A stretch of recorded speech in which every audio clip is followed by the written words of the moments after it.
사사들이 치리하던 때에 그 땅에 흉년이 드니라. 유다 베들레헴의 한 사람이 그의 아내와 두 아들을 데리고 모압 지방에 가서 거류하였는데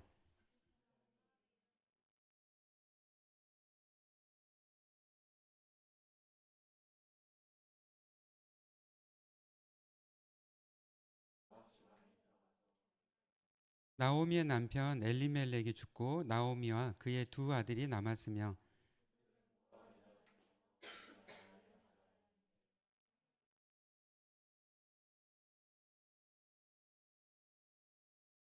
말론과 기럨 두 사람이 다 죽고 그 여인은 두 아들과 남편의 뒤에 남았더라. 15절 읽어주시면 되겠습니다.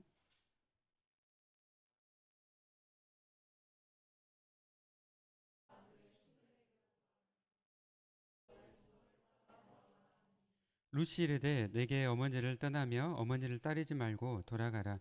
관건하지 마옵소서. 어머니께서 가시는 곳에 나도 가고 어머니께서 머무시는 곳에서 나도 머물겠나이다. 어머니의 백성이 나의 백성이 되고 어머니의 하나님이 나의 하나님이 되시리니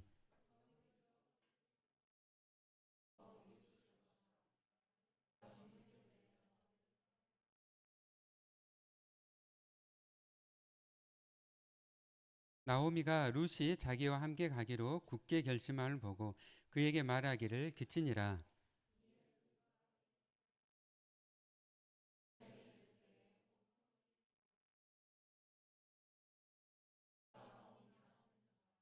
함께 읽겠습니다. 나오미가 그들에게 이르되 나를 나오미라 부르지 말고 나를 마라라 부르라. 이는 전능자가 나를 심히 괴롭게 하셨습니다. 아멘. 네, 오늘은 아주 귀한 우리 선교사님 모셨습니다. 오늘 아침에 서울에서 이렇게 저희를 위해서 말씀 전하시고 오셨고요. 지금 이제 미국 보스턴 북쪽에 미국의 아주 유명한 신학교죠. 고든 코넬 신학교라고요. 그래서 성교학을 가르치고 계시고 또 디아스포라 유학생이라든지 또 난민 사역들 하시면서 또 좀 더 말씀하시겠지만 귀한 세계적으로 많은 선교 사역들을 하셨고요. 저랑은 선교사님과 이렇게 10년 전부터 이렇게 선교사님과 이렇게 또 교제하고 또 이렇게 말씀도 듣고 또 많은 도전을 또 받았었습니다. 네, 우리 선교사님 네, 앞으로 이렇게 나오실 텐데 우리 큰 박수로 환영하도록 하겠습니다.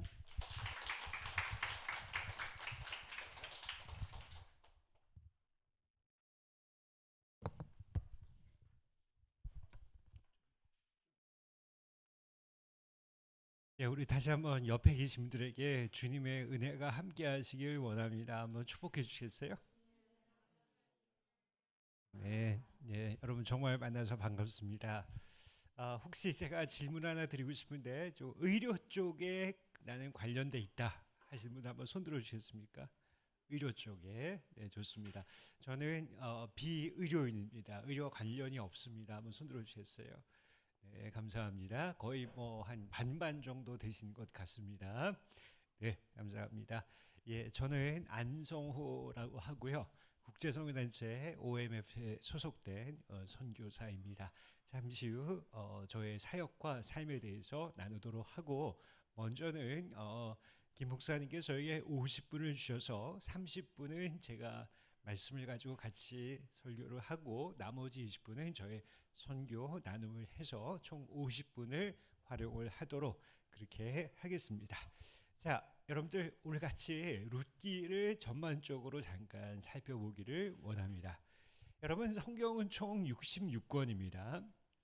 구약 39권, 신약 27권이죠. 여러분, 그 중에서 거의 대부분이 다 남자들의 이름을 따서 만든 책입니다. 특별히 신약은 100% 남자들의 이름입니다. 마태, 마가, 누가, 요한, 베드로, 유다, 디도, 디모데 100% 남자들의 이름입니다. 여성분들이 조금 안색이 조금 안 좋아지시는데, 자, 구약은 어떻습니까? 뭐 다를 바가 거의 없습니다. 99% 남자들의 이름이죠. 뭐 언급할 필요도 없습니다. 여러분, 이 선지서들 보면 예레미야, 다니엘, 호세아 100% 가깝게 남자들의 이름입니다. 하지만 오로지 단 두 권만 여성들의 이름을 딴 책이 있습니다. 뭔지 아십니까? 두 권. 그렇습니다. 룻기와 에스더입니다. 역시입니다. 역시 분의 교회입니다. 예, 룻기와 에스더 단 두 책들만 여성들의 이름을 따서 만든 책입니다. 여러분 그러면 두 여인의 공통점이 뭔지 아십니까? 디아스포라였습니다. 에스더는 페르시아에서 살던 디아스포라고요. 룻은 모함 여인인데 베틀레헴에서 살던 디아스포라였죠. 자, 그러면요 범위를 좁혀서 성경의 66권 중에 전부 다 유대인들의 이름을 따서 만든 책인데 100%단 한 권만이 이방인의 이름을 따서 만든 책이 있습니다. 무슨 책일까요? 둘 중 하나였는데 룻이었습니다. 그렇습니다. 잘하시네요. 네. 예, 룻은 유일하게 이방인의 이름을 따서 만든 책입니다. 여러분, 이 룻이 없었다면요. 이 구약 성경과 특별히 신약 성경과 구약 성경은 100% 유대인들의 성경책이었습니다. 즉 유대인들에 의해서 쓰여졌고 유대인들을 위한 성경책이었습니다. 그렇기 때문에 유대인들은 아주 우월의식이 굉장히 강했습니다. 배척주의가 되게 강했죠. 우리는 선민들이다. 너희들은 이 잡것들은 너희는 지옥에 떨어져야 돼. 아주 세속적인 것들이다. 그래서 유대인들은 아주 자기들의 프라이드가 굉장히 강했습니다. 이것이 게임의 법칙이었습니다. 그러나 구약시대, 그것도 구약에 룻기가 그 게임 법칙 안에 들어옵니다. 룻은 모압 여인, 그것도 이방인이었습니다. 그래서 이 게임의 법칙을 바꿔버리는 게임 체인저가 바로 룻기였습니다. 즉 그 말의 의미는 룻이 들어옴으로 말미암아 하나님께서는 이 땅에 있는 모든 이방인들을 사랑하시고 이 땅에 있는 모든 이주민들을 사랑하신다는 하나님의 마음을 우리에게 보여주고 있습니다. 즉 룻은 게임의 흐름을 바꿔버리는 게임 체인저입니다. 룻은 그렇기 때문에 단 4장밖에 되지 않지만 룻이 차지한 역할은 어마어마합니다. 복음의 분이 유대인들의 문턱을 넘어서서 모든 이방인들에게 흘러갔기 때문에 우리 한국 사람들도 주님의 복음을 알 수 있게 된 것입니다. 그렇기 때문에 룻은 그만큼 중요합니다. 그리고 또한 룻의 몇 가지 특징이 있는데 참 재미있는 것은 기적이 전혀 등장하지 않습니다. 죽은 자를 살린다? No, 그런 거 전혀 없습니다. 병든 자가 고침을 받았다? No, 그런 거 전혀 없습니다. 대신에 평범한 일상생활, 회당, 대성전, 교회, 기도모임 전혀 없습니다. 그냥 밭, 논, 가정, 우리가 살아가는 일터가 그냥 배경일 뿐입니다. 그리고 또한 이 책의 특징은 이주민들의 이야기를 담고 있습니다. 나오미의 가정의 이주의 이야기, 룻의 이주의 이야기, 나오미 가정의 역이민의 이야기, 서울에서 광주로, 광주에서 서울로 왔다 갔다 하는 이민의 이야기들을 기록하고 있습니다. 그 말의 의미는 무엇이냐? 이 책은 우리가 살아가는 일상생활, 우리가 살아가는 직장생활, 우리가 살아가는 집, 가정, 이 모든 것이 평범하게 보이지만 바로 그 자리는 하나님의 역사를 이루어나가는, 하나님의 구속의 역사를 성취해 나가는 놀라운 부르심의 자리, 소명의 자리, 거룩한 자리라는 것입니다. 즉 여러분들이 서 있는 그 자리는 하나님의 소명의 사명의 거룩한 자리라는 것입니다. 룻기는 우리에게 분명한 그런 메시지를 전해주고 있습니다. 자, 그리고 이제 룻을 좀 더 이야기해서는 그 시대적인 배경, 그리고 또한 지역적인 배경을 알아야 됩니다. 시대적인 배경은 룻의 바로 앞의 책이 무엇이죠? 사사기라고 그랬습니다. 사사기는 영적으로 가장 암흑의 시대였습니다. 사사기는 왕이 없었습니다. 각자 소견대로 Whatever I want, I just want to do that. 그냥 내가 원하는 것을 하면 그만입니다. 왕이 없습니다. 하나님이 왕이 아니시죠. 나의 욕심, 나의 탐심, 나의 야망이 나의 왕입니다. 그것을 따라 살면 그만입니다. 각자 소견대로 왕 없이, 하나님이 왕이시면 하나님 없이 살아가는 것이 바로 룻기의 배경인 사사의 시대였습니다. 그러면 룻의 지역적인 배경은 무엇일까요? 그것은 가나안 땅이었습니다. 여러분 잠시 470년 전에 이집트 땅으로 가보겠습니다. 4대 고대 문명의 발상지가 이집트였습니다. 아주 풍성한 나일강이 흐르고 있죠. 그리고 그때 당시에 이 고대 이집트 사람들은 관계수로 리리게이션 시스템을 아주 잘 발달해서 이 나일강에서 물을 잘 끌어다가 논밭으로 부어 넣어서 아주 풍족한 곡식을 많이 거두어 들였습니다. 그런 신명기의 말씀 보면은 발로 물대는 땅이라고 나와 있습니다. 즉 이 사람들은 그때 물차를 개발했습니다. 그래서 사람이 앉아서 발을 돌리면 프로펠러가 돌아서 나일강에 물이 논밭으로 쫙 들어가니까 아주 풍성한 곡식을 거둘 수 있습니다. 여러분 지금 웃긴 얘기죠. 21세기 눈으로 보면은 발로 물 밟는 거. 여러분 보트 그런 거 타보셨죠? 발로 막 돌리면은 열심히 나갑니다. 지금 생각하면 웃긴 얘기지만 at the time, you know what? That's cutting edge high technology, 최첨단 과학 기술, like AI 같은 거였습니다.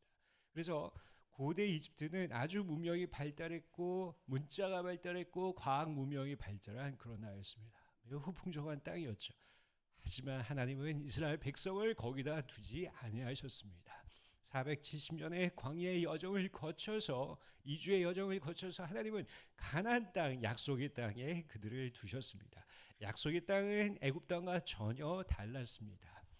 약속의 땅은 척박한 땅이었습니다. 요단강밖에 없었죠. 그래서 하늘에서 이른 비와 늦은 비가 오지 않으면 곡식을 지을 수도 없었고 먹을 수도 없었습니다. 왜 이른 비와 늦은 비냐?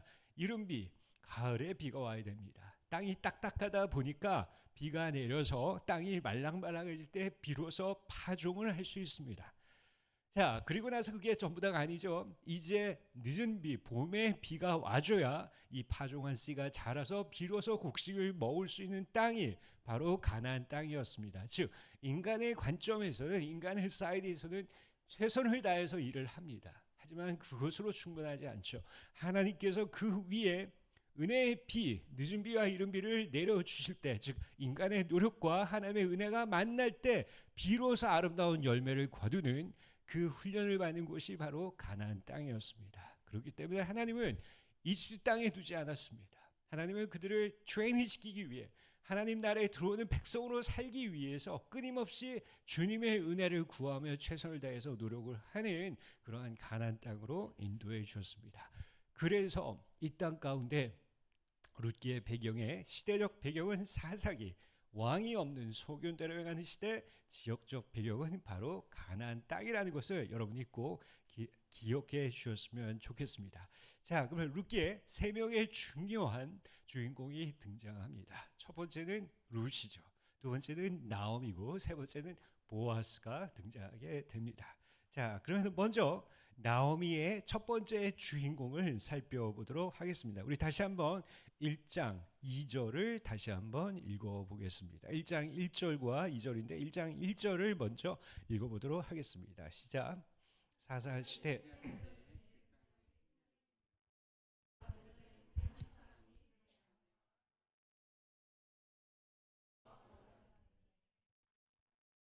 네, 감사합니다. 자, 보시면은 이때 이 가정의 이름이 나오는데 나오미가 있습니다. 남편 이름은 엘리멜렉이었고요. 두 아들을 낳았습니다. 말론과 기론인데 말론이 차남, 기론이 장남입니다. 자, 이 가정의 이야기가 나오는데요.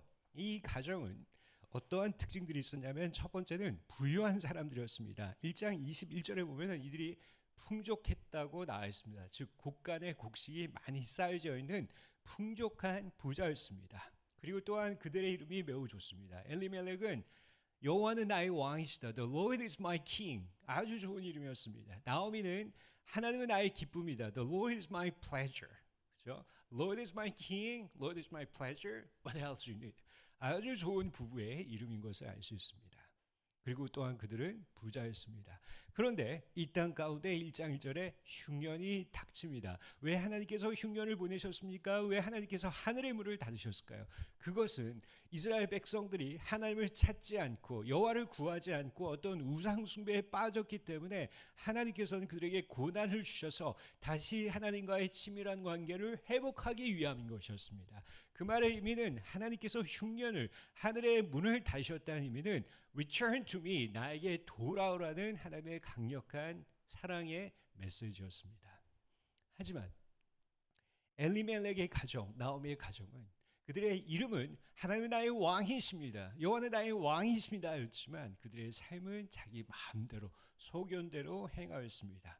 자, 엘리멜렉이 흉년이 드니까 여호와께 돌아오지 않습니다. 왜? 그 이유가 뭐죠? 첫 번째는 자기 곳간에 곡식이 많이 쌓여있기 때문입니다. 즉 흉년을 버틸 수 있는 믿을 만한 구석이 자기에게 있었기 때문에 하나님의 얼굴을 구하지 않았다는 이야기입니다. 두 번째는 무엇입니까? 이 사람들은 레위 율법에 의하면은 흉년이 들었을 때는 이 곳간에 있는 곡식을 가난한 자들에게 나눠야 됩니다. 엘리멜렉은 그게 싫습니다. 그게 싫은 거죠. 곳간이 민심이라고 했죠. 나누고 싶지가 않습니다. 대신에 이 사람이 택한 것은 무엇이냐? 모압으로 이민을 가면, 이주를 가면 그곳에 비옥한 땅에서 얼마든지 곡식을 구할 수 있다. 플러스 한 가지 더는 모압에서 곡식을 가지고 당나귀에 실어서 베들레헴으로 가지고 오면 거기다 프리미엄, 그렇죠? 따따블 프리미엄, 그렇죠? 따따블 여러분 아시죠? 그것을 붙여 팔면은 한 킬로에 10,000원이었는데 이제 한 킬로에 한 3, 4만 받고 팔 수 있겠구나. 일석삼조. 즉 다시 말해서 내 곳간의 곡식을 나누지 않아도 되죠. 첫 번째, 두 번째는 모압에서 많은 곡식을 구할 수 있죠. 세 번째는 갖고 와서 프리미엄 붙여서 팔면 내가 부자가 될 수 있겠구나. 그래서 엘리멜렉의 가족은 임시로 잠시 모압으로 이주를 하기로 합니다. 이 중요한 시간에 이 시간에 하나님의 얼굴을 구하고 하나님께 돌아오는 것이 아니라 자기 소견대로 행합니다. 오직 자기의 금전적인 유익을 위해 자기의 명예를 위해서 이주민을 삶을 살기로 결정했습니다. 소위 말하는 일석삼조이죠. 그래서 그들이 간 곳은 바로 모압, 그모스 신이 다스린 지역입니다. 여러분 그때 당시에 고대 중동 지방, 고대 근동 지방의 신의 개념을 잘 이해하셔야 됩니다. 가나안 땅은 여호와께서 다스리는 땅입니다. 그리고 모압 땅은 풍요의 신 그모스가 다스리는 땅입니다. 즉 가나안 땅을 떠나서 모압으로 갔다는 것은 나는 여호와를 버리고 그모스 신을 섬기겠다는 의지를 보여주는 것입니다. 하나님께 돌아오기는커녕 흉년 때 하나님의 얼굴을 구하고 은혜를 구하기는커녕 오히려 하나님을 탈출해서 자기 뜻대로 자기 마음대로 오직 풍요에 의해서 자기의 유익을 위해 스스로 결정을 합니다. 즉 엘리멜렉의 삶은 메시지와 메신저가 완전 separated. 그의 메시지는 뭐였죠? The Lord is my king. 여호와는 나의 신이다. 하지만 그의 삶은 자기 소견대로 행하는 메신저의 삶은 완전 딴판이었던. 즉 메시지와 메신저의 삶이 완전히 separated, 분리된 삶이었습니다. 이렇게 해서 그들은 이제 모압 땅으로 이주를 떠나게 됩니다. 그리고 거기서 살아가게 됩니다. 이 사람들만 갔을까요? 아니죠. 이스라엘 백성들의 보편적인 현상입니다. 많은 사람들이 여호와의 얼굴을 구하지 않습니다. 흉년 때 하나님의 얼굴을 구하지 않고 모두 탈출해 버렸습니다. 자기의 소견대로 자기의 곡식을 구하기 위해서 탈출해 버렸습니다. 그 중에 한 사람이 오로지 엘리멜렉의 가정이었을 뿐입니다. 여러분 이 얘기를 들으면서 어떤 생각이 듭니까? 나는 그모스 신 섬기지 않아. 나는 엘리멜렉과 달라. 그렇지 않습니다. 여러분 잘 생각해 보십시오. 자, 여러분들이 여기까지 왔습니다. 수많은 선택이 있죠. 네, 찬양하고 기도하고 이 교회를 잘 섬길 수 있습니다. 그렇죠? 사역할 수 있습니다. 여러분 CMF나 다른 단체에서 사역할 수 있습니다. 하지만 인생의 정말 중요한 결정, 인생의 정말 중요한 결정은 결국은 나를 위해 결정한 것이 우리의 속성입니다. 나이 조금이라도 돈을 많이 얻을 수 있는 것, 조금이라도 사람들의 명예를 받을 수 있는 쪽, 그쪽으로 택하는 거죠. 네, 평시에 사역할 때, 찬양할 때 주님은 나의 왕이십니다 고백합니다. 하지만 결국 인간의 중요한 결정은 내 뜻대로 하는 것이 우리의 자신의 모습입니다. 즉 우리는 엘리멜렉 안에서 we should find ourselves, 우리의 뜻을, 우리의 모습을 발견할 수밖에 없습니다. 룻을 통해 우리는 엘리멜렉을 통해 우리 자신을 발견합니다. 여러분 그렇지 않습니까? 잘 생각해 보십시오. 정말 중요한 결정이 있을 때 하나님 앞에 엎드려서 하나님 나의 왕이십니다. 뜻대로 해주세요. 기도하세요. 아니면 조금이라도 이익 있는 곳, 좀 더 편한 곳, 좀 더 내가 편한 곳으로 결정하세요. 아마 후자일 것입니다. 저도 이해가 아니죠. 그렇다면 우리는 엘리멜렉입니다. 그렇지 않습니까?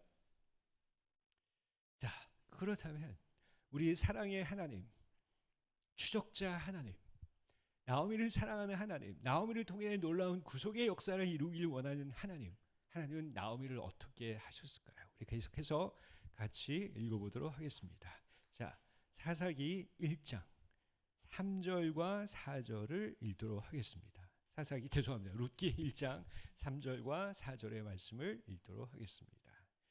시작.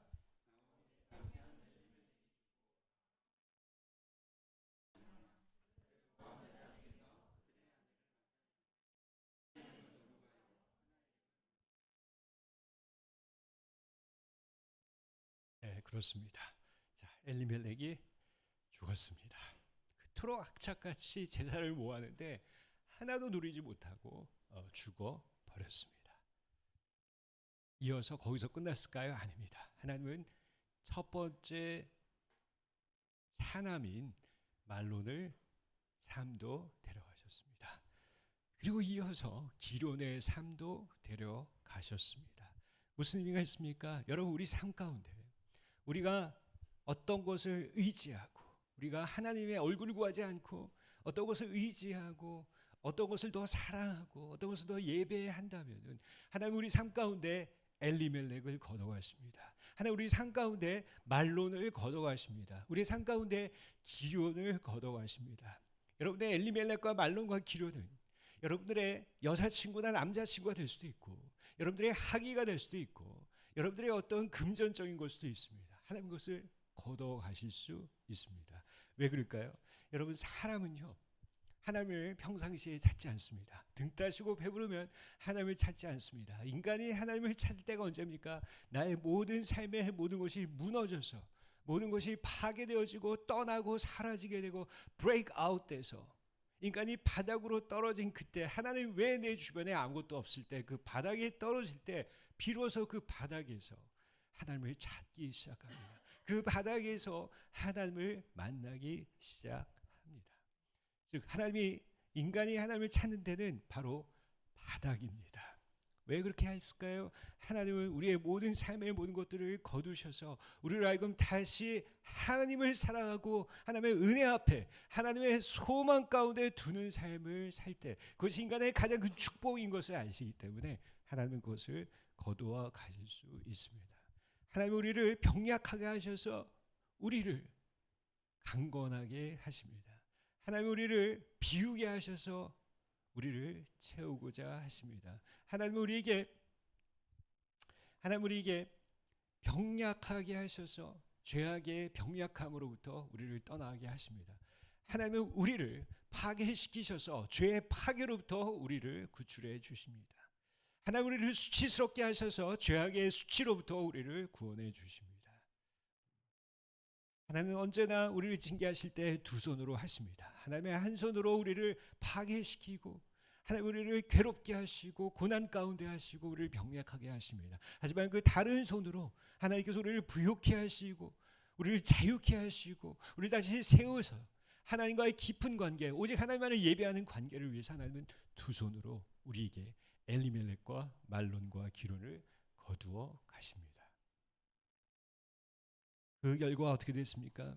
그토록 버팅기던 나오미는 이제 여호와의 손이 나를 괴롭게 하셨구나, 그것을 알았습니다. 하나님이 나의 엘리멜렉과 말론과 기론을 거두어 가셨구나. 이제 나오미는 세 가지 선택이 있었죠. 첫 번째는 무엇입니까? 나오미는 하나님을 비방하고 비난하고 하나님은 살아계시지 않아 라고 비난하고 떠날 수 있었습니다. 아니면 두 번째는 극단적 선택을 할 수 있죠. 모든 것을 잃어버린 빈털터리가 됐기 때문에, 아무런 소망이 없기 때문에, 남편과 두 아들이 죽었기 때문에 극단적 선택을 할 수도 있었습니다. 하지만 세 번째 감사한 것은 나오미는 다시 하나님께로 돌아왔습니다. 어떻게 하냐고요? 나오미는 이제 모압에서 모든 짐을 싸고 모압에서 모든 것을 정리하고 그모스 신을 더 이상 섬기지 않고 이제 가나안 땅 베들레헴으로 돌아오기로 결정을 했습니다. 그 말의 의미는 나오미가 다시 한번 주님의 얼굴을 구하고 주님의 은혜를 구하고 하나님께 소망을 두고 여호와 앞에 돌아왔다는 것입니다. 비록 나오미가 모든 것을 잃어버렸고 남편과 두 아들을 잃어버렸지만 나오미는 이제 하나님의 얼굴을 구하고 하나님을 찾기 시작합니다. 그러자 이제 우리가 곧 보겠지만 상상할 수 없는 Amazing Grace, 하나님의 놀라운 은혜가 나오미의 삶 가운데 시작됩니다. 이제 그것을 순서대로 조금씩 살펴보기를 원합니다. 자, 그러면은 첫 번째, 나오미가 주님께 돌아왔을 때 하나님께서 그에게 어떠한 은혜를 주셨는지 첫 번째 것이 무엇입니까? 바로 룻이라는 너무나 귀한 룻이라는 너무나 귀한 사람을 붙여주시고 나오미 가운데 공동체, 나오미와 룻이라는 공동체를 이루어 주셔서 이 공동체가 이제 베들레헴으로 역이민을 가는 것을 우리가 볼 수 있습니다. 그렇다면 우리가 같이 한번 우리가 그토록 유명한 결혼 주례사에 나오는 우리 김 목사님이 읽어주신 그 은혜의 구절을 다시 한번 읽어보도록 하겠습니다. 바로 룻기 1장 16절 말씀입니다. 우리 같이 한번 읽어볼까요? 성경 한번 보여주시면 시작.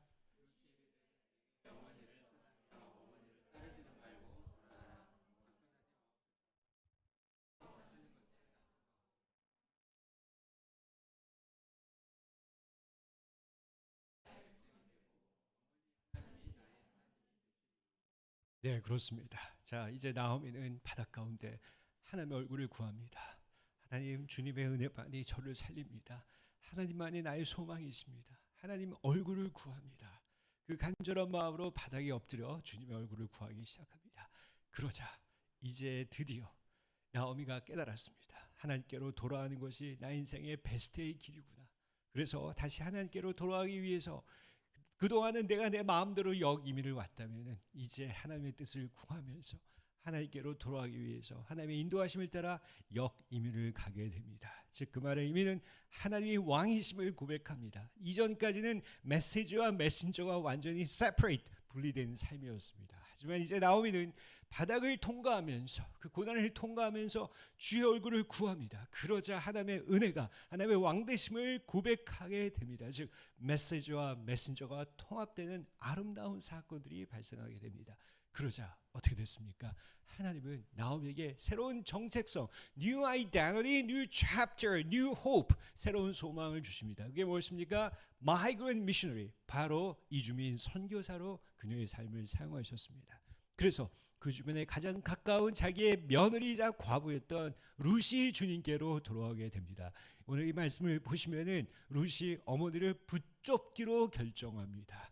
어머니를 따르기로 결정합니다. 그 말의 의미는 무엇이냐면은 룻은 바로 하나님을 따르기 위해서 나오미를 따랐습니다. 즉 다시 말해서 룻이 나오미를 따른 이유는 룻은 나오미의 하나님을 따르기 위함이었습니다. 룻이 나오미의 백성의 하나님을 섬기기로 작정한 것은 바로 그들의 백성의 하나님을 섬기기로 결정하였기 때문입니다. 즉 룻은 온전히 하나님을 만났고 하나님의 인도하심을 따라 이제 베들레헴으로 가기로 결정을 하였습니다. 놀라운 사건입니다. 나오미가 그토록 연약하고 그토록 이기적이고 그토록 자기를 위해서 살았지만 하나님은 나오미의 삶을 바닥으로 치게 하시고 그 가운데 하나님의 은혜를 구할 때 하나님은 나오미에게 new identity, new chapter, new hope, 무엇입니까? 그녀의 삶을 이민 땅에서 새로운 땅에서 모압 땅에서 migrant missionary, 이주민 선교사로 삶을 사셔서 하나님께서 룻을 구원하게 하시고 장차 오겠지만 룻이 호산나 다윗의 자손의 어미가 되게 하시는 놀라운 특권의 영광들을 주시는데 나오미를 사용하십니다. 이것입니다. 여러분 우리가 여호와 앞에 돌아갈 때 고난을 통해 하나님의 얼굴을 구하기 시작할 때 하나님은 우리 가운데 어마어마한 상상할 수 있는 은혜를 주십니다. 우리를 다시 들어쓰셔서 우리를 선교의 사역으로 하나님의 구속의 역사에 위대한 그 특권을 우리에게 부여하게 해 주십니다. 왜냐하면 나오미의 삶이 바닥을 통해 메시지와 메신저가 통합되어졌기 때문입니다.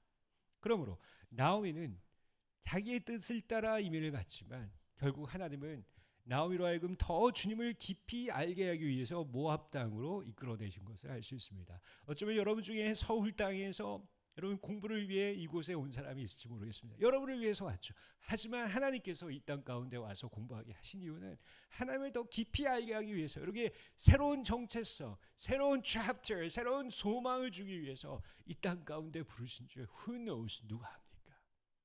우리는 룻을 통해서 우리의 삶을 잘 발견할 수 있어야 됩니다. 이렇게 해서 룻과 나오미 너무나도 소중한 공동체를 만들어 주시고 그들이 다시 여호와께로 돌아가서 역이민으로 베들레헴에서 살아갈 수 있는 귀한 공동체를 만들어 주십니다. 나오미는 진이 빠졌죠. 남편을 잃었습니다. 두 아들을 잃었습니다.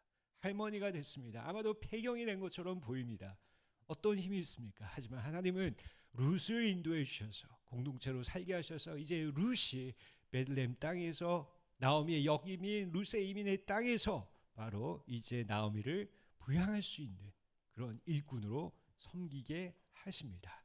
그래서 이제 나오미가 또한 룻이 이제 베들레헴 땅에서 밭으로 가서 레위율법에 의하면은 추수 때 곡식을 추수할 때 다 하지 마라. 너희가 일부 이삭을 떨어뜨려 놔서 이 땅에 있는 과부들 이방인 여인들이 그것을 주셔서 살아갈 수 있도록 배려하라는 레위율법에 따라서 이제 룻이 밭으로 가서 이제 나오미를 부양하는 사건들이 발생하게 됩니다. 자, 그런데 여기서 재미있는 것은 이제 베들레헴에 많은 밭들이 있는데 그 중에 제3의 주인공 보아스가 등장하게 됩니다. 우리 같이 한번 2장 1절 말씀을 같이 한번 읽어보도록 하겠습니다. 2장 1절을 같이 읽어주시겠습니까? 시작.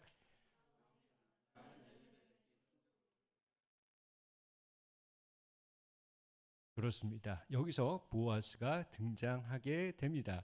자, 그렇다면은 이제 우리가 제3의 주인공 보아스를 잘 살펴봐야 될 필요가 있습니다. 여기 보면은 보아스 2장 1절에 보면은 룻기의 저자는 독자인 저희들에게 어떠한 기대, 암시를 주고 있습니다. 그것이 무엇입니까? 바로 엘리멜렉의 가까운 친척이 바로 보아스였습니다. 그때 당시에 유대 사회에서는요, 고멜 제도가 있었습니다. 나오미는 이제 모든 밭을 잃어버렸죠. 자신의 대가 끊겼기 때문에 이제 나오미가 전 남편이 소유하고 있던 모든 땅을 다 잃어버렸습니다. 완전 빈털터리가 되어버렸죠. 하지만 이런 과부를 위해서 가장 가까운 친척이 그 밭을 모두 값을 주고 사서 그 이방인 과부에게 돌려주는 제도가 바로 고멜 제도였습니다. 그러므로 이 룻기의 저자는 우리에게 어떠한 독자에게 하나님께서 보아스의 삶을 통해 나오미에게 무엇인가를 해주겠구나라는 그런 암시를 던져주고 있습니다. 자, 그렇다면 우리가 이 보아스가 어떠한 사람인지 살펴보도록 하겠습니다.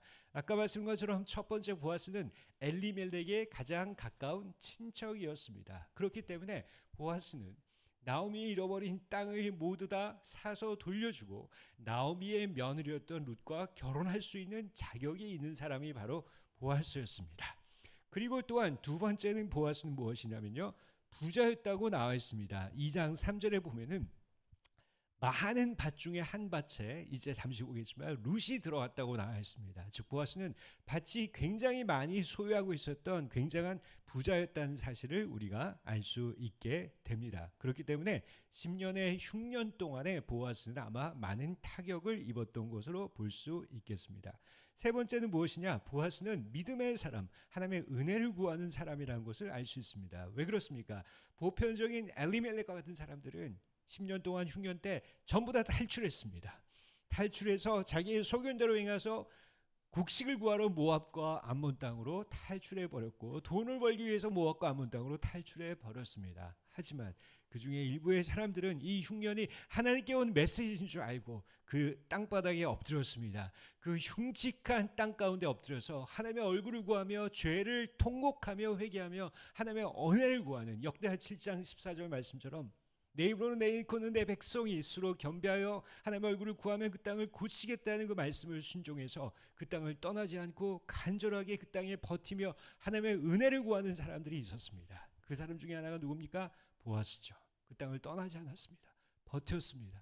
하나님의 이른 비와 늦은 비를 간절히 구하면서 그 땅 가운데 버텼습니다. 이게 보아스입니다. 즉 보아스는 신실한 믿음, 하나님을 의지하는 하나님의 은혜를 구하는 믿음의 사람이었다는 것을 우리가 쉽게 볼 수 있습니다.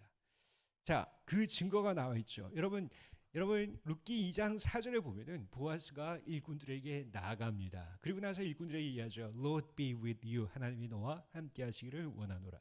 그러자 일꾼들이 대답하죠. 주의 평강이 우리 주인에게 함께 하시기를 원합니다. 여러분 이건 너무나 평범한 대화입니다. 안녕하세요, 안녕하세요. 다를 바가 없습니다. God bless you, bless you. 미국에서는 제치기만 해도 bless you 합니다. 그렇죠? 여러분 룻기는 4장밖에 되지 않습니다. 당시에 파피루스는 굉장히 비싼 책입니다.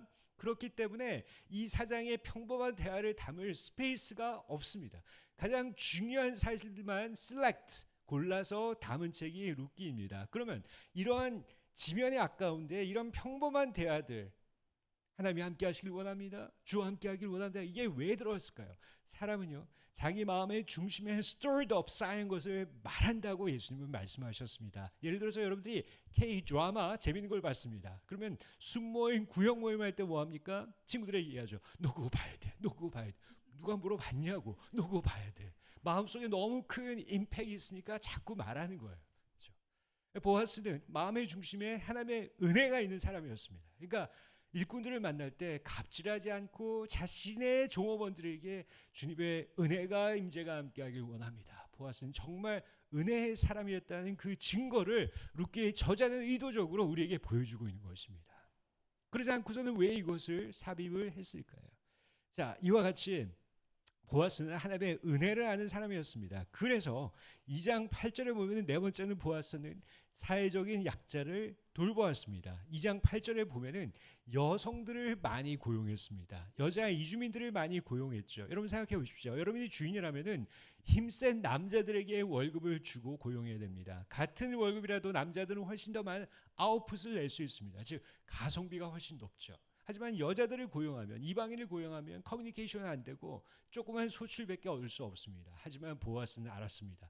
아, 이 밭이, 이 곡식이 하나님이 나에게 이른 비와 늦은 비의 은혜를 주신 거저받은 곡식과 재산이구나. 그러므로 거저받았으니 거저 주어야겠다 해서 보아스는 의도적으로 여성들을, 이주민들을, 이방인들을 많이 고용했던 것으로 분명히 보입니다. 즉 사회적 약자를 돌보았죠. 그렇다면 우리 안에 궁금합니다. 어떻게 이 보아스가 이토록 귀한 믿음, 이러한 성품을 가질 수 있었을까? 이 믿음은 어디로부터 왔는가라고 의문을 가질 수 있습니다. 여러분 여기에 대해서 마태복음 1장 5절 6절에 보면 족보가 나와 있습니다. 보아스의 아빠가 엄마가 나와 있죠. 아빠 누굽니까? 살몬입니다. 살몬. 그리고 또한 엄마 누굽니까? 라합입니다. 여러분 여기서 아빠 엄마를 살펴볼 필요가 있습니다. 먼저 라합을 볼까요? 라합은 여리고성에 사는 이방 여인, 가나안 여인, 기생, 창녀였습니다. 하지만 여러분 쉽게 판단하지 마십시오. 왜 이러한 기생이 됐을까요? 아마도 제가 보기에는 이 라합의 남편이 전쟁에서 일찍 사망했던 것 같습니다. 그리고 여호수아를 보면은 라합에게 딸린 식구들, extended family가 많이 있었던 것 같기 때문에 라합은 이 사람들을 부양을 해야만 했습니다.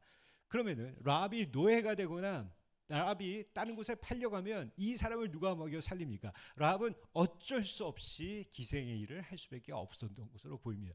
Don't judge quickly. 여러분 함부로 사람을 판단하지 마십시오. 그 사람의 맥락, 컨텍스트를 이해하기 전에 함부로 사람을 판단해서는 안 됩니다. 이게 라합이었습니다. 하지만 이 라합은 여호와에 대한 희망과 소망과 믿음이 있었습니다. 여호와께서 이 땅을 차지하고 홍해를 가르기 때문에 믿음으로 respond to God in faith, 믿음으로 분명히 반응했습니다.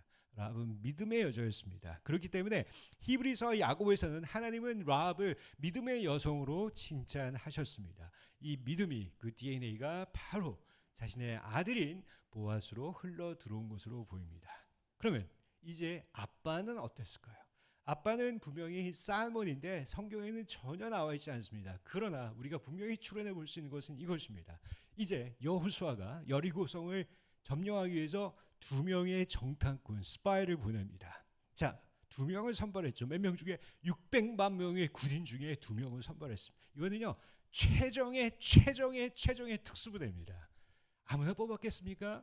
가장 용맹한 최정의 군사 기술을 가진, 뭐 공수 특전부대, 해병 특전부대, 뭐 이런 거 저리 가랍니다. 그렇죠? 이 사람들은 뭐 손가락 하나로 사람을 쓰러뜨릴 수 있는 그런 최정의 특수부대였어요. 그러나 그들이 단지 군사적인 기술 때문에 뽑혔을까요? 아니죠. 하나님께서 이 땅을 취할 것이라는 믿음이 있었던 사람이 바로 살몬이었습니다. 그렇기 때문에 제가 볼 때는 그 두 중에 한 명이 살몬이었는데 라합이 그들을 숨겨주고 그리고 또한 믿음으로 반응한 것을 듣자 살몬이 반해버린 거죠. 그래서 라합과 결혼한 것으로 보입니다. 제가 볼 때는 이것이 굉장히 합리적인 성경 해석이라고 생각을 합니다. 그렇기 때문에 바로 이러한 살몬의 믿음과 그리고 라합의 믿음이 DNA를 타고 바로 보아스에게 전해져서 보아스 역시 믿음의 삶을 살았던 것으로 보입니다. 자, 그렇다면은 우리가 한 가지 더 짚고 넘을 것은 분명히 라합은 분명히 이방인 이주민이었습니다. 가나안 여인이었죠. 하지만 살몬은 유대인이었습니다. 즉 보아스는 혼혈하였습니다. 반 유대인, 반 가나안 여인이었습니다. 당시 유대인들이 얼마나 배척이 심했습니까? 온갖 욕설을 들으며 온갖 그 불리를 당하면서 온갖 이지매를 당하면서 따돌림을 당하면서 비참하게 분명히 보아스가 살아갈 것입니다. 아마 불량배들이 와서 가운데 손가락을 들어올리면서 너희 엄마가 뭐라면서 너희 엄마가 뭐라면서 아마 놀렸을 것입니다. 보아스는 라합과 손을 잡고 참았습니다. 우리 참고 견디자. 하나님이 우리를 이 땅 가운데 이렇게 오게 하셨다. 그렇기 때문에 보아스는 오히려 자기와 같은 이주민이나 자기와 같은 다른 민족을 보면 자기가 당한 그 서름이 뭔지 알기 때문에 깊은 컴패션을 느꼈을 것입니다. 헨리 나운이 얘기한 wounded healer, 상처받은 치유자로 아마 자랐을 것입니다. 그런 이유 때문에 보아스는 룻을 봤을 때 너무나 깊은 컴패션이 있어서 나의 밭에 와서 일하라 라고 얘기했을 것입니다. 하지만 이제 룻의 입장에서 보면은 왜 보아스의 밭에 들어가는지 우리는 알 수 있습니다. 자, 이렇게 해서 룻과 보아스가 만나게 됩니다. 이제 첫 번째 만남을 가지는데 참 재미있는 이야기가 있습니다. 자, 이렇게 해서 보아스와 룻의 만남들이 얘기가 나오는데 재미있는 것은 2장 3절과 4절, 2장 4절은 초반부만 잠깐 읽어보도록 하겠습니다. 자, 읽겠습니다. 시작. 룻이 가서 베느자를 따라 밭에서 이삭을 주는데 우연히 친족의 보아스의 밭에 이르더라. 마침, 자, 우연히와 마침이 나옵니다. 우연히 이제 보아스의 집에 가게 됩니다. 우연히. 여러분, 이것이 우연일까요? 아니죠. 우리의 만남은 우연이 아니라요. 그렇죠? 이건 필연이죠. 여러분, 우리 인생 가운데 하나님의 섭리의 필연은 우연이라는 옷을 입고 우리에게 나타납니다. 그렇기 때문에 우리가 깨어있지 않으면 그 우연을 스치고 지나게 됩니다. 하지만 그 우연 뒤에는 필연이 있습니다. 여러분들이 광주 분이엘교회 나오신 분들 우연히 나온 분들 있을 거예요. 그 우연이 필연으로 바뀝니다. 여러분, 잠깐 제 얘기를 하겠습니다.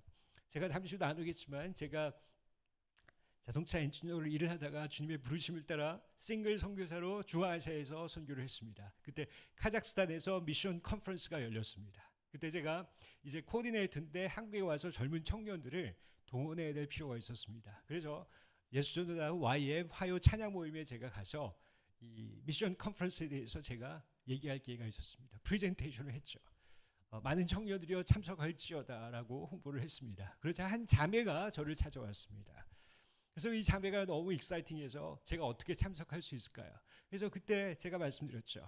자매님, 제가 아무래도 자매님이 어떤 분인지 알아야 되니까 저에게 자매님의 삶을 좀 소개할 수 있는 것을 아무나 보내주십시오 했는데 우리 자매님께서 기도 편지를 그동안 모아놨던 것을 저에게 보내주셨습니다. 기도 편지를 읽는데 제 마음속에 마음이 녹기 시작했습니다. 케미스트리가 막 볼케이노처럼 솟아오르기 시작해서 너무 귀한 자매다. 그 마음은 흑심으로 변하기 시작했습니다. 이 자매가 누구일 건가? 너무 귀한 자매다. 하나님, 정말 이 자매가 그때 싱글이었는데 원하시면은 저에게 환경을 허락하여 주시옵소서 그랬습니다. 그러니까 알고 보니까 이 자매가 이 박사과정에서 한국어 교육을 전공을 하다가 잠시 휴학을 하고 네팔에 갔다가 저 하와이에서 DTS, Disciple Training School 예수제자 훈련을 학교 나서 이제 카자흐스탄에 단기 선교를 가기 위해서 그 팀과 함께 서울에 머물고 있다고 저에게 얘기를 했습니다. 서울의 어떤 교회에서 머물고 있다고 얘기를 했습니다. 여러분, 인천공항에 비행기를 타고 와주십시오. 서울의 빨간 십자가 수만 개, no one can count, 아무도 셀 수 없는 수많은 교회들이 서울에 있습니다. 그래서 물어봤죠. 그때 제가 마포구 도화동에 저희 부모님이 집에 있었습니다. 어느 교회에서 머무시나요, 우리 자매님? 그랬더니 마포구 도화동의 어떤 교회입니다. 불과 저희 집에서 2분 떨어진 교회였습니다. 와, 여기 분이엘 교회면 바로 저 앞에 카페예요. 와, 그렇군요, 자매님. 표정 관리를 했죠. 자, 어떤 일이 발생했습니까? 제가 집에 갑니다. 집에 갈 때 제가 선교사였으니까 그 팀의 그 교회에 딱 들립니다. 그러면 팀원들이 깜짝 놀라서 선교사님 어떻게 오셨습니까? 저희 집이 저긴데요. 아무도 의심하지 않습니다. 아무도 제 마음에는 그 자매를 보고 싶은 흑심이 가득했죠. 아무도 저를 의심하지 않았습니다. 이 팀들을 막 위로하고 격려했죠. 그리고 나서 우리 자매가 선교사님 어떻게 콜링의 확신을 받으셨어요? 막 진지하게 묻자 다른 팀원들이 와, 진지한 얘기가 있나 보다 다 집으로 들어가는 거예요. 자매와 데이트 아닌 데이트를 하게 됐습니다. 저는 생각해봤습니다. 결국 to make the long story short, 거두절미하고 제 룸메이트가 됐죠. 여러분 이게 우연입니까? 수만 개의 서울시에 있는 교회 중에 어찌하여서 우리 부모님 집에 단 2분 떨어진 교회에 있는가? 이건 우연이 아니고 이건 필연입니다. 예, 필연이죠. 저는 확신합니다. 우연이 아니죠. 필연이죠. 하나님께서 룻을 보아스의 집으로 인도해 주셨습니다. 자, 그렇게 하자 어떤 일이 발생했습니까? 여러분 룻의 입장에서 보십시오. 자, 룻은 첫 번째는 이제 이삭을 주우러 가려면은 이건 일꾼이 아니죠. 동량하러 가는 것입니다. 그러면 큰 밭으로 가야죠. 작은 밭에 가면 제코가 석자인데 무슨 이삭을 죽게 할 사람이 있겠습니까? 큰 밭으로 가야죠. 두 번째는 무엇입니까? 이때 당시 이주민 여성 과부는 성희롱의 타겟이에요. 타겟. 한번 생각해 보십시오. 이렇게 곡식을 쭉 줍다가 젊은 남성들이 곡식을 줍다가 저기 뒷공문에 이주민 여성이 졸졸 쫓아다닙니다. 힘들어서 잠깐 쉬죠. 일로 잠깐 와봐. 어이구 이거 예쁘네. 막 이래가지고 내가 보리 남경 아닐 테니까 가만히 있어봐 해서 부적절한 이런 스킨십이 있었을 거 아닙니까? 여러분 저를 의심하지 마십시오. 제가 그냥 여러분들의 이해를 돕기 위해서 얘기하는 것뿐입니다. 자, 이런 일이 있었으니까 얼마나 성희롱의 대상이 되겠습니까? 그러니까 룻의 입장에서는 아무래도 여성들이 많은 일꾼 쪽에 가면은 마음이 놓이죠. 그래서 가만히 룻의 입장에서 보니까 보아스의 밭에 사회적 약자들이 많으니까 그 밭으로 갔죠. 즉 우리를 하나님이 인도하시는 방법은요, 하나님의 주권적인 섭리와 우리의 이성적인 판단이 인터플레이, 상호작용을 해서 우리의 삶을 인도하십니다. 여러분 제가 청년들이 저에게 와서 많이 진로를 묻습니다. 맞아요. 그냥 하나님 꿈속에서 쫙 해서 뭐 너 가나로 가라, 너 미얀마 단기 선교 가라 이렇게 말씀해 주셨으면 좋겠는데 그런 일은 별로 발생하지 않죠. 하나님께 기도하고 여러분들이 이성적으로 계속 판단하면 두 가지가 언제든 만나게 되어 있습니다. 룻이 왜 쓸데없이 이유 없이 보아스의 밭에 갔을까요? 아니죠. 이성적인 판단이 있는 겁니다. 하지만 그 뒤에는 주님의 주권적인 섭리가 있죠. 이 두 가지가 같이 가는 거예요. 그때 여러분 기도하시고 서치하시고 찾아보실 필요가 있습니다. 자, 이렇게 해서 보아스와 그리고 룻이 만났습니다. 그리고 나서 두 사람이 결혼했죠. 그리고 나서 어떻게 됐습니까? 상상할 수 없는 바로 오벳이 태어나고 이새가 태어나고 드디어 이스라엘의 모든 연합 왕국을 세운 메시아의 그 표상인 다윗 왕이 태어났습니다. 위대한 하나님의 이 섭리, 위대한 하나님의 이 구속사 가운데 나오미를 참여하게 합니다. 왜? 룻이. 그리고 또한 이 보아스는 이 룻과 결혼함으로 말미암아 나오미의 모든 잃어버린 땅들을 사서 친히 사서 바로 나오미에게 돌려주는 놀라운 구속의 은혜를 보여줍니다. 여기서 우리는 분명한 예수 그리스도의 인카네이션, 성육신의 은혜의 표상이 바로 보아스라는 사실을 알 수 있습니다. 무엇입니까? 나오미는 슬펐습니다. 나오미는 괴로웠습니다.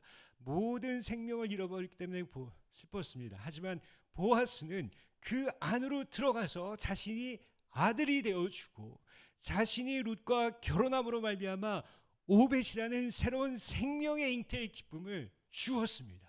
그 빈자리, 슬픔의 자리 가운데 우리 예수님은 오셔서 그 슬픔을 실학으로 바꿔주신 것이 성육신의 은혜입니다. 두 번째는 무엇입니까? 나오미는 모든 것을 잃어버렸습니다. 재산을 다 잃어버렸습니다. 하지만 보아스는 그 잃어버린 재산 가운데 들어가서 자신의 값을 치러서 나오미 잃어버린 재산을 다시 찾아서 돌려주었습니다.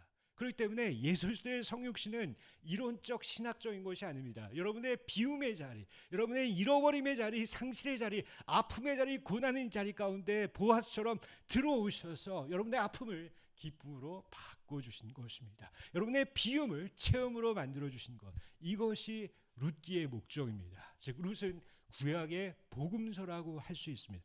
룻은 바로 게임 체인저, 우리로 하여금 이 땅 가운데 사는 모든 이방인들을 사랑하는 하나님의 선교의 마음을 보여주는 것이 바로 룻기입니다. 또한 동시에 여러분들의 이름과 상실의 마음 안에 예수님이 찾아오셔서 우리를 이름을 체험으로, 상실을 체험으로, 여러분의 슬픔을 희락으로 바꿔주시는 복음서를 선포하는 것이 바로 구약의 복음이 룻기라고 할 수 있겠습니다. 여러분 다시 한번 옆에 계신 분들에게 격려해 주면 좋겠습니다. 이러한 이 하나님의 은혜가 여러분 삶 가운데 함께하기를 축복합니다. 한번 해주셨어요? 예. 여러분 제가 시간 관계상 여러분들에게 개간을 말씀드렸지만 다음번에 한번 우리 또 김 목사님께서 저를 불러주시면 제가 여러분들과 함께 더 많은 것들을 상세하게 나누도록 그렇게 하겠습니다. 자, 하지만 여러분들에게 오늘은 여러분들에게 이 룻의 이 중요성을 강조하기 위해서 여러분들에게 간단하게 말씀을 드렸고요. 이제 나머지 저에게 주어진 시간 동안에 여러분과 선교의 나눔을 통해서 같이 나누고 제가 마무리하도록 그렇게 하겠습니다. 자, 그러면은 여러분들에게 지금 제 자리가 잘 안 보이시죠? 자, 그러면은 제가 왔다 갔다 이동을 하면서 여러분들에게 선교 나눔을 같이 하도록 하겠습니다. 이 선교의 나눔은 여러분들로 하여금 이 말씀과 좀 깊이 있게 연관될 수 있는 내용들을 먼저 다루고 그다음에 제 내용들을 빠르도록 나누도록 하겠습니다. 여러분 저는 보아스를 보면서 올리버 에비슨과 세브란스를 생각을 하게 됐습니다. 여러분 아마 의료 선교의 역사 여러분 누구보다 잘 아실 것입니다. 여러분 올리버 에비슨이라는 미국 북장교 의료 선교사가 있는데 이 사람이 건강이 악화돼서 캐나다 토론토로 갔다가 뉴욕 에큐메니컬 선교대에 참석을 했습니다. 그러자 그곳에서 세브란스라는 사람이 참여했는데 거기서 조선의 현대식 병원 건축과 의료 교육의 중요성에 대해서 역설을 했습니다.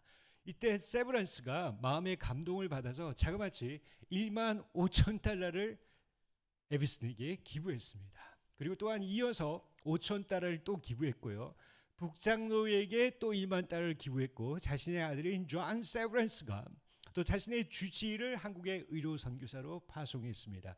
여러분 여기서 1만 5천 달러 지금으로 얘기하면요 거의 뭐 한 3, 400억 되는 엄청난 돈입니다. 엄청난 돈을 헌금을 한 거죠. 그리고 나서 이제 아들 존 세브란스는요 아버지의 유언을 따라서 자그마치 12만 4,500달러를 20년 동안 계속 헌금을 한 거예요. 그런데 여기서 이 세브란스가 너무나 멋진 말을 남기죠. 이렇게 얘기합니다. 내 돈이 아니라 하나님의 돈입니다. 이 보아스의 모습을 발견할 수 있어요. 내 돈이 아닙니다. 보아스처럼 하나님의 은혜로 주신 땅이기 때문에 이러한 이방인들을 웰컴했던 것처럼 이것은 하나님이 주신 것입니다. 당신이 받는 기쁨보다 내가 주는 기쁨이 더 큽니다. 놀라운 사실은 그가 소천했을 때 자기 집이 없다고 이렇게 얘기를 합니다. 이게 여러분 믿어지십니까? 이거는 살아있는 보아스입니다. 살아있는 보아스예요. 그래서 에비슨 이 캐나다 북장로교 선교사가 바로 세브란스 병원을 세우고 의료 전문학교를 세워서 자그마치 352명의 조선인 의사들을 배출하기 시작했습니다. 그리고 이 에비슨이 한 일 중에 중요한 게 뭐냐면은 성경 번역과 비교할 수 있을 만큼 이 의학 서적을 한글로 번역했습니다. 여러분 보이시죠? 약물학 샹권 발음 좀 조심하시고요. 샹권이 나오죠, 그렇죠? 예. 이게 성경 번역과도 비교할 수 있습니다. 또한 간호 학교를 세우는데 이 세브란스의 후원을 입어서 아주 똑똑하게 에비슨이 공헌을 하게 되죠. 그래서 간호 학교도 세웁니다.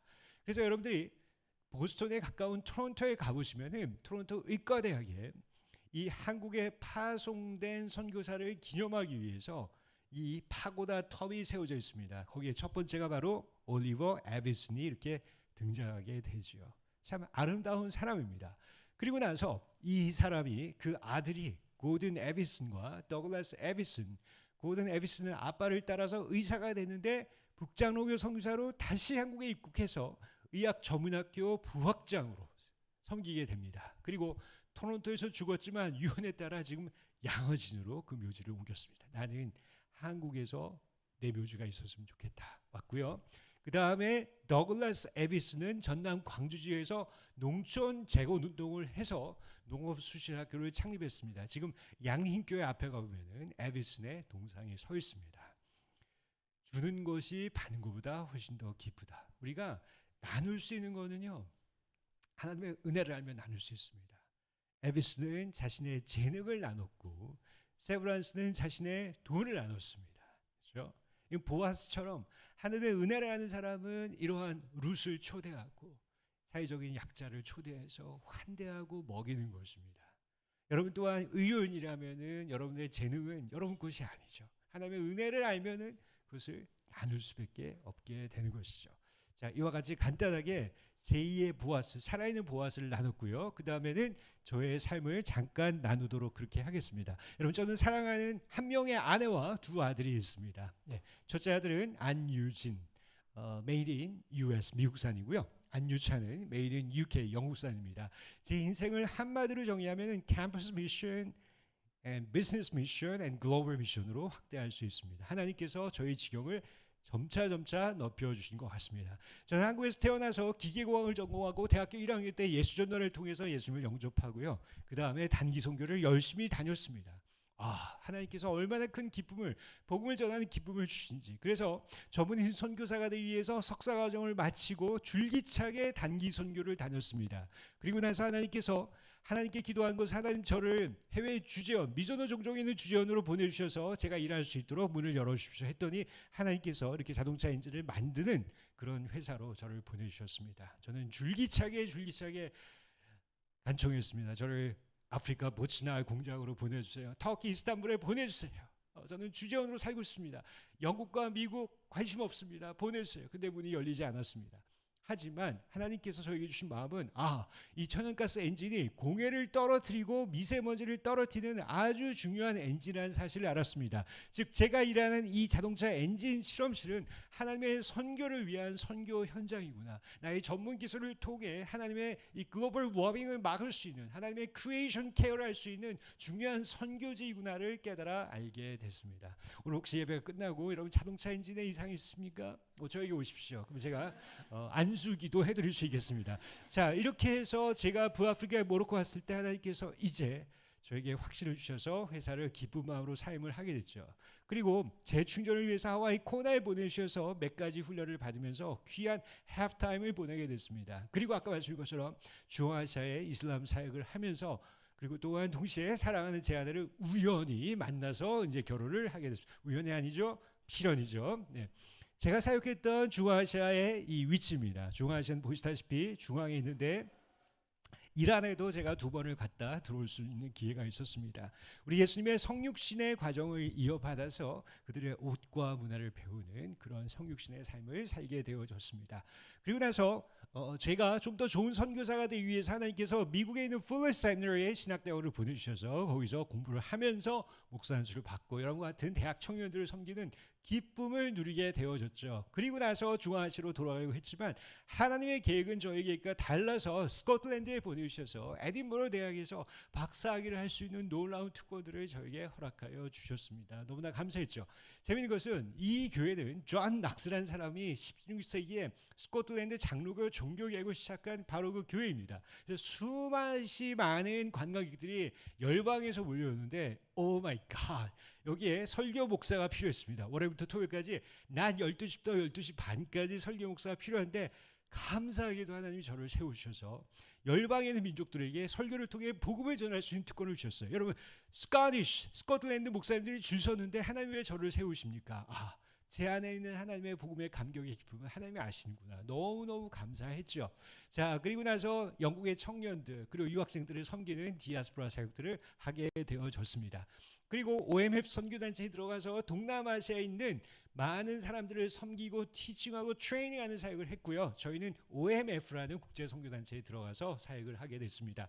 저 사람은 J. 허슨 테일러인데 원래는 중국 내지 선교회인데 지금은 OMF로 이름이 바뀌었습니다.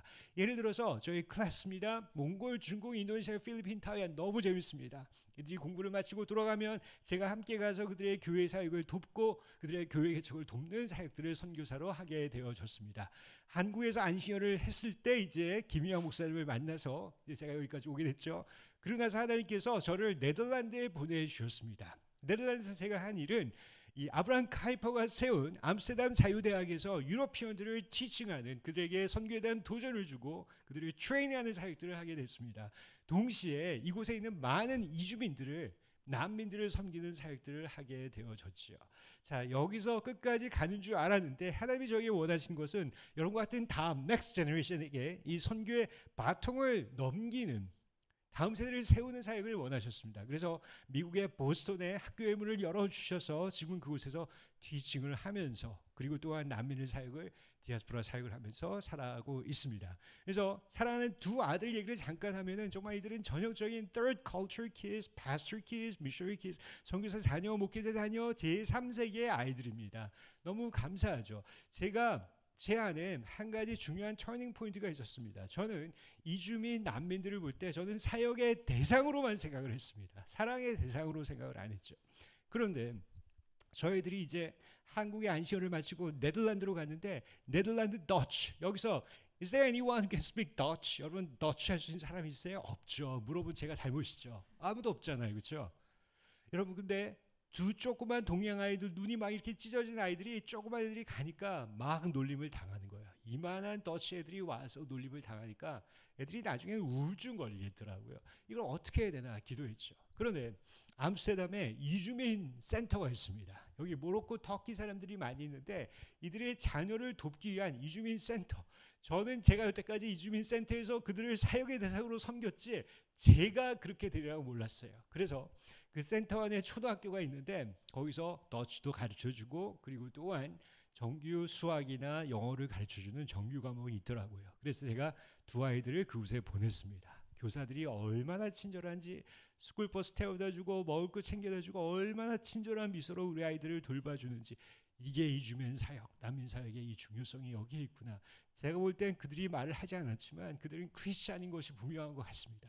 소명을 가지고 우리 아이들을 섬겨준 것 같아요. 너무 감사한 거는 이 학교에 들어가니까 전부 다 더치 말을 못해. 똑같이 못해. 그러니까 우리 아이들이 너무 자유로운 거예요. 그래서 쭉 성장을 했습니다. 그 순간 저에게는 선교사에 있어서 사역의 컨버전이 발생했죠. 아, 사역의 대상이 아니구나. 사랑의 대상이구나. 그냥 같이 사는 것이구나. 사문서를 보니까 예수님은 제자 훈련을 시킬 때 제자들을 사역의 대상으로 봤을까요? 아니죠. 사랑의 대상이죠. 배신했다는 것은 너희는 더 이상 제자 훈련을 받고 싶은 마음이 없구나. 집에 가라라고 할 수 있습니다. 하지만 사랑했기 때문에 배신해도 그들을 끝까지 쫓아가는 거죠. 그렇죠? 사역의 대상으로 보면 목적이 생기고 타겟이 생겨서 번아웃 돼버립니다. 하지만 사랑의 대상으로 보면 관계를 맺고 친밀함 때문에 무슨 일이 있어도 그 관계를 깨트리지 않고 베스트 프렌드처럼 이어나갈 수 있죠. 저에게는 너무나 중요한 터닝 포인트였습니다. 그래서 이 난민들을 섬기게 될 때 이 콩고와 카렌족에 있는 난민들을 섬길 수 있는 기회가 있었죠. 여러분 이 카렌족 난민족입니다. 이들이 네덜란드에 있죠. 미얀마에서 탄압을 받았는데 너무 감사한 거죠. 저기 그 암스테르담에 있는 한인교회에서 제가 강의를 했습니다. 하지만 그때 아무 반응도 없고 다른 교회도 반응이 없는데 한 집사님이 연락이 왔습니다. 슈퍼마켓에 사는 집사님이 연락이 왔어요. 그래서 슈퍼마켓에서는 이 라면이나 이 스낵이나 과자나 이 모든 것이 하루만 유통기한이 지나면 팔 수가 없다는 거예요. 그래서 이걸 전부 다 저에게 주겠노라라고 전화가 오셨어요. 와 대박. 하나님 너무 감사합니다. 매주 차를 타고 가서 이 쿠쿠다스, 새우깡, 몽쉘 통통 불닭볶음면, 신라면 가져와서 난민 캠프로 들어갑니다. 라면 끓여줘요. 같이 먹는 겁니다. 네덜란드 사람은 이렇게 안 합니다. 같이 먹고 사랑의 대상이죠. 사역의 대상이 아니에요. 같이 끓여 먹고 같이 나눕니다. 그러자 저를 얼마나 좋아하는지 제가 나타나면 박수를 치고 얼마나 저를 좋아하는지 물론 저 라면을 좋아하는지 저를 좋아하는지 모르겠지만 제가 나타나면 막 사회의 문이 열리는 거예요. 우리 같이 바이블 스터디 하자. 3박 4일 동안 창세기부터 요한계시록까지 쭉 공부를 했는데 듣는 거예요. 하나님이 이렇게 하시는 거예요. 사랑의 대상이지 사역의 대상이 아니라는 거죠. 또 하나는 콩고 난민이 있습니다. 부룬디, 루안다, 투치에서 탈출한 투치족 난민들이 있는데 그중에 많은 사람들이 네덜란드로 탈출을 했습니다.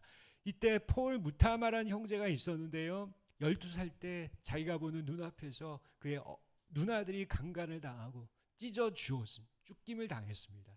아버지가 그냥 개들에게 물려뜯는 죽임을 자기가 목도할 수밖에 없었습니다. 하지만 주님의 은혜로 이 형제가 회심해서 투치족 난민교회를 세우고 또한 아프리카의 모든 교회를 동원하기 위해서 같이 저와 동역하는 사람들을 같이 사역을 하게 됐습니다. 여러분 이 사람 보이시죠? 누군지 아시겠죠?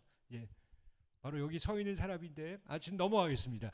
자 이렇게 해서 여러분 보시면요. 콩고, 부룬디, 루안다가 있는데 이 사람이 네덜란드의 난민으로 왔습니다. 하지만 하나님이 복음으로 그 사람을 변화시켰습니다. 국제교회를 개척했죠. 암스테르담 자유대학에서 신학 석사 디플로마를 받았습니다. 여러분 불어도 잘하고 영어도 잘하고 네덜란드 말 잘하고 자기 콩고 투치족 말도 잘합니다. 자기 마음속에 소원함이 생겨서 이제 콩고로 재파송이 돼서 국제교회를 개척하고요. A Cup of Humanity라는 NGO를 세워서 그 안에 신학교육을 통해서 사람들을 트레이닝하고 내전 지역에 있는 사람들, 트라우마 있는 사람들을 카운셀링하는 역할들을 하고 있습니다. 여러분 이거는요 한국 선교사가 할 수가 없습니다. 제가 언제 콩고말을 배우고 불어를 배워서 부족말을 배워서 제가 선교를 할 수 있을까요? 아마 제가 그렇게 말을 배우기 전에 예수님이 분명히 먼저 오실 것이 분명합니다. 제가 할 수 없는 거죠. 하지만 한 난민이 변했을 때 이런 엄청난 사건들이 발생하는 것을 보면서 이거구나. 룻이 변화되었을 때, 이주민이 변화되었을 때 하나님이 보아스를 만나게 하시고 상상할 수 없는 하나님의 구속의 영광의 역사 가운데 동참케 하신 것을 보면서 제가 이 룻이 살아있는 보아스를 제가 볼 수 있게 되어졌습니다. 사랑하는 여러분, 이제 제가 북미와 유럽에 대해서 간단히 정리하고 마치고자 합니다. 그럼 혹시 유럽과 북미에 가보신 분 계십니까? 손 들어주시겠어요? 북미와 유럽에 가보신 분. 아주 겸손하게 이렇게 드시네요. 예, 여기 귀까지만 그렇죠? 이렇게 안 드시고 아주 여러분 겸손해서 좋습니다. 몇 분이 계시네요. 자, 북미와 유럽이 관광지일까요? 선교지일까요? 제가 볼 때는 선교지입니다. 관광지이기도 하죠. 자, 보시죠. 여러분들이 이주민이라면 어느 나라에 가서 살고 있습니까? 유학생이라면 어느 나라에 가서 살고 있습니까? 제 1위, 3, 4, 5위는 프랑스, 영국, 독일, 영국, 프랑스, 독일입니다. 하지만 그 부동의 넘버원은 미국과 캐나다입니다.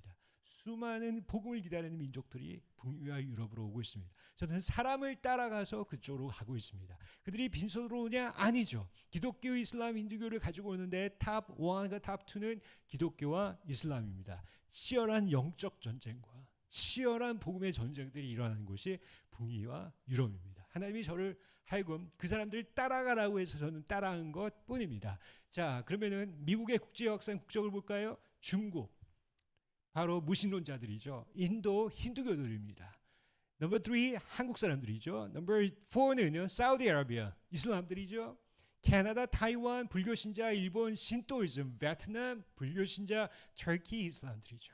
이와 같이 수많은 미전도 종족들이 북미와 유럽으로 오고 있는 현황입니다. 그래서 우리가 1040 윈도우라고 얘기를 하죠. 사우디아라비안, 인디안, 중국, 네팔, 일본, 타이완, 터키에 있는 이 사람들이 제가 있는 매사추세츠에도 오고 있습니다. 그렇기 때문에 21세기의 선교의 트렌드는 무엇입니까? Mission from everywhere to everywhere. 그리고 모든 지역이 선교지가 될 수 있습니다. 그렇다면 그 말의 의미는 Mission by everyone for everyone. 보아스와 룻과 나오미를 생각해 보십시오. 전혀 특별한 것이 없는 특별한 사람이죠. 아니, 보통 사람이죠. 그냥 동네에 있는 할머니들, 아재들입니다. 그렇죠? 근데 하나님이 놀라운 선교 역사를 이루셨잖아요. 즉, Mission by everyone for everyone입니다. 이것이 오늘날 우리가 가져야 될 21세기 선교의 트렌드. 그렇기 때문에 우리가 융통성과 탄력성과 관용성이 필요한 것이죠. 그래서 재미있는 것은요, 제가 오늘 사역 중에서 이제 디아스포라를 수출하는 나라를 보시면은 참 놀랍게도 이 한국이 조그만 나라가 730만 명을 보내고 45%가 크리스찬들입니다. 그 말의 의미는 무엇이냐면요, 하나님께서 이제는 한국의 크리스찬들을 전 열방 가운데 파종시킨다는 것이죠. 파송이 아니죠. 파종입니다. 파종이 무엇입니까? 하나님께서 정말 민들레 씨앗을 뿌린 것 같이 이 땅 가운데 그 모든 것들을 사람들을 파종시킨다는 것입니다. 여러분, 하나님께서는요, 파송과 파종이라는 두 양원축으로 사람들을 보내십니다. 파송은 저와 같은 OMF 선교사들이 후원을 받으며 선교단체에 들어가서 하나님이 원하신 곳에 의지적으로 가는 것이 파송입니다. 하지만 하나님은 파종을 이용하시죠. 비자발적입니다. 학교 때문에, 직장 때문에 광주로 왔어요. 직장 때문에 왔어요. 뭐 내가 선교지에 온 게 아니에요. 하지만 이거는 하나님의 보이지 않는 왼손으로 파종시킨 거죠. 여러분들을 훅 불어서 파종시킨 거죠. 무엇인가 씨 뿌린 사람의 기대를 위해서. 그래서 하나님은 오른손으로 파송을 하고 왼손으로 파종을 하게 됩니다. 사도행전 13장부터 하나님은 파송을 사용하셨죠. 바나바와 사울을 보내시면서, 하지만 그전엔 철저하게 하나는 파종이었습니다. 다니엘, 요셉 전부 다 파종이었어요. 즉 그 말의 의미는 여러분들이 와 있는 이 장소가 하나님이 보내신 파종의 장소라는 것을 알 수 있습니다. 한국 교회 안에 임밸런스, 불균형이 있어요. 우리는 선교지를 많이 보냅니다. 단기 선교를 많이 보냅니다. 우리의 순 이름은 파키스탄 순, 인도 순, 네팔 순입니다. That's okay. That's really fine. Keep going. 계속하세요. 하지만 그것이 전부 다 선교적 교회가 아니라는 거죠. 진정한 선교적 교회는 무엇입니까? 여러분들이 서 있는 그 장소, 이 장소가 그리스도 없는 곳이 선교지구나를 알면서 끊임없이 보냄을 받았다는 그 정체성을 일깨워주는 교회가 진정한 선교적 교회라고 생각을 합니다. 진정한 선교적 교회죠. 파종을 받았구나. 광주 땅에 파종을 받았구나. 마지막 슬라이더입니다. 그러므로 저는 이 민들레를 너무나 좋아합니다. 민들레 아무 힘이 없습니다. 민들레 보면은 바람이 부는 대로 정처 없이 흘러갑니다. 아무 힘이 없죠. 그러다가 이들이 떨어지는 곳이 어디입니까? 바람이 멈추는 곳. 한번 떨어지면 아스팔트를 뚫고 들어가서 생존해서 아름다운 꽃을 피워서 또 다른 넥스트 제너레이션 민들레 씨앗을 뿌립니다. 놀라운 민들레 씨앗입니다. 성령께서 어디로 부르신지 우리는 알 수 없습니다. 여러분들이 여기가 지금 이 땅 가운데 있는 것이 우연입니까? 아니요. 하나님이 허락하지 않았으면, 하나님이 보내지 않으셨으면 여기 있을 수 없죠. 하나님이 성령의 바람으로 훅 불어서 여러분 여기 계시잖아요. 여러분들이 민들레보다 나은 게 뭐 있습니까? 건강, 똑똑, 한 방에 다 날아갑니다.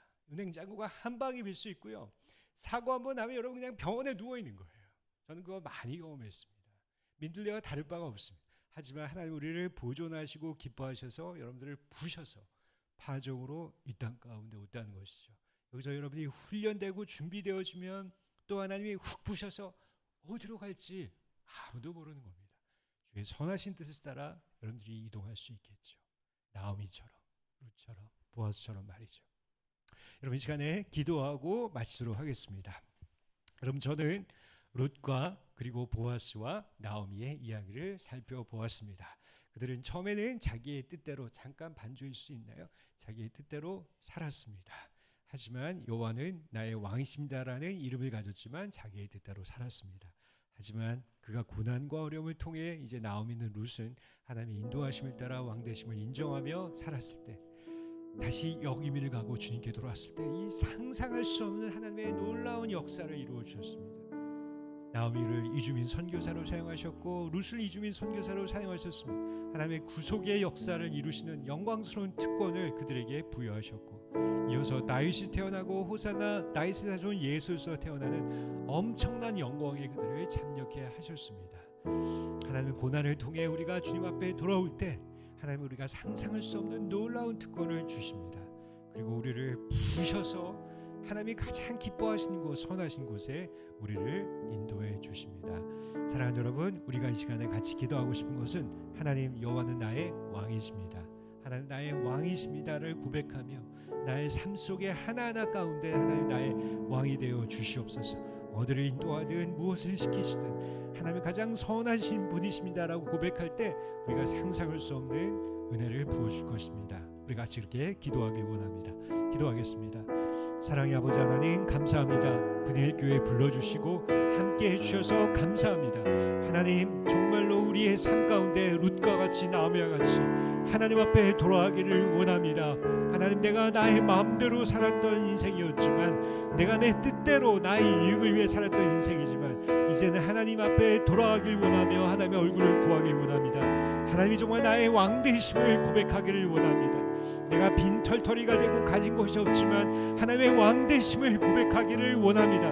하나님 그리하여서 나의 삶 가운데 왕이 되어 주시고 하나님께 돌아갈 때 하나님 나오미에게 배우셨던 놀라운 주님의 은혜를 우리에게도 베풀어 주시옵소서. 나의 뜻과 나의 명예와 나의 하나님의 이름이 높아지는 것이 아니라 하나님의 뜻과 하나님의 소망이 높아지기를 원합니다. 하나님의 뜻이 이루어지기를 소망합니다. 하나님 우리가 여호와 앞에 돌아가게 인도하여 주시옵소서.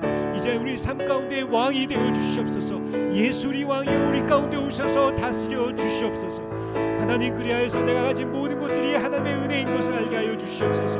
올리버 에비슨처럼 루이 세브란스처럼 거저 받았으니 거저 주는 삶을 살게 하여 주시고 우리에게 주신 의학의 기술들을 거저 나누는 삶을 살아갈 수 있도록 우리의 삶을 인도하여 주시옵소서. 우리가 민들레와 같이 연약한 존재이지만 성령님이여 우리를 인도하여 주시고 주님께서 인도하시는 바람이 부는 대로 우리가 따라가며 살게 하시고 그것이 하나님 적박한 땅이면 적박한 길일지라도 하나님은 가장 선한 길로 우리를 인도하심을 믿습니다. 우리가 그것을 신뢰하며 하나님 민들레와 같이 성령의 인도하심을 따라 살아갈 수 있도록 붙잡아 주시옵소서. 하나님 우리를 파종케 하시